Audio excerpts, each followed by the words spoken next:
Le tournoi du pouvoir a commencé à l'épisode 97 de la série Dragon Ball Super.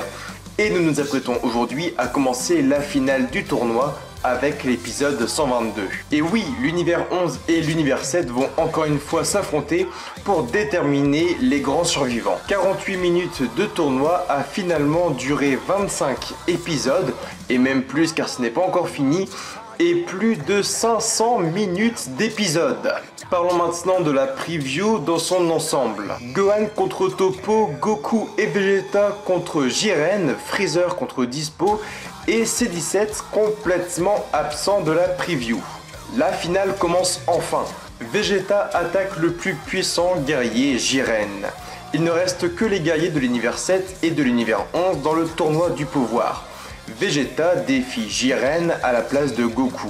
Freezer ce week-end, il prend Dispo pour cible. Dispo de l'univers 11 essaie de gêner les guerriers de l'univers 7.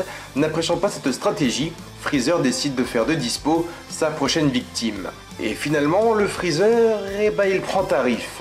Niveau qualité, comment sera ce fameux épisode? Magnifique, et pour cela, un grand merci à Yuya Takahashi qui va nous offrir ça et ça notamment. Détaillons maintenant la preview au ralenti.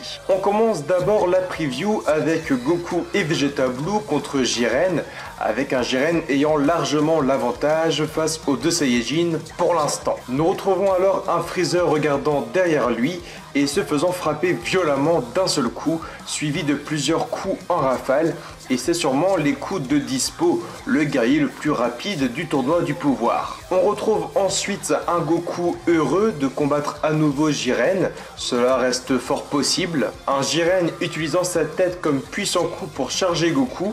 Goku subit alors le coup en plein abdomen et avec un choc assez immense. On remarque rapidement des pupilles grises chez Goku.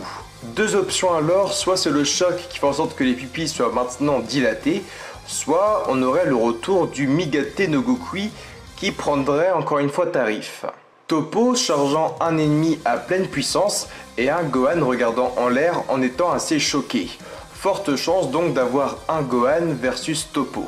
On retrouve pour la fin de la preview la chose tant attendue, Vegeta contre Jiren animé par Takahashi. Vegeta devient le troisième guerrier du tournoi à porter un coup à Jiren. Après Goku et Hit, le Super Saiyan Blue semble être assez efficace et on arrive très facilement à ressentir la puissance brute de Vegeta avec l'animation.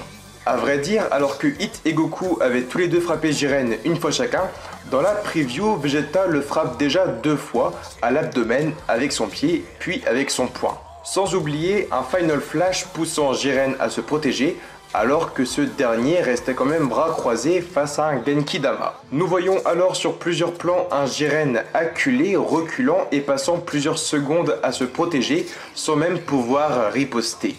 Vegeta sera donc enfin mis en avant face au plus puissant des guerriers, Jiren le Gris. La chose surprenante, c'est l'absence de C17 dans la preview. Alors que Gohan semble affronter Toppo, Freezer Dispo et Vegeta Goku contre Jiren, le Cyborg 17 est complètement absent de la preview. Une sortie de sa part est-elle possible? Takahashi va faire un boulot encore une fois extraordinaire pour le début de la grande finale avec des combats vraiment attendus. Nous avons de fortes chances de retrouver un Gohan en potentiel max ou encore un Golden Freezer, sans oublier des guerriers de l'univers 11 qui sont quand même les 3 meilleurs éléments des Pride Troopers. Toppo, le futur Akaishin et Dispo, même si j'attends pas grand chose de lui, sachant qu'il s'est fait victime par Hit. Freezer, en poussant un peu, ne devrait donc pas vraiment avoir de mal à s'en sortir selon moi. L'épisode de 122 et les suivants seront alors l'occasion pour voir de très bons personnages inactifs en plein choc des titans comme Toppo, Dispo, Freezer et Jiren qui sont restés selon moi beaucoup trop inexistants. Pour rappel, l'épisode sera seulement diffusé le dimanche 7 janvier et nous avons donc 2 semaines à attendre. Je vous retrouve donc dans 2 semaines pour Dragon Ball Super, vos théories, vos avis, vos commentaires et vos suggestions en dessous de la vidéo. Défoncez-moi ce pouce bleu et je vous dis à très vite. Jana.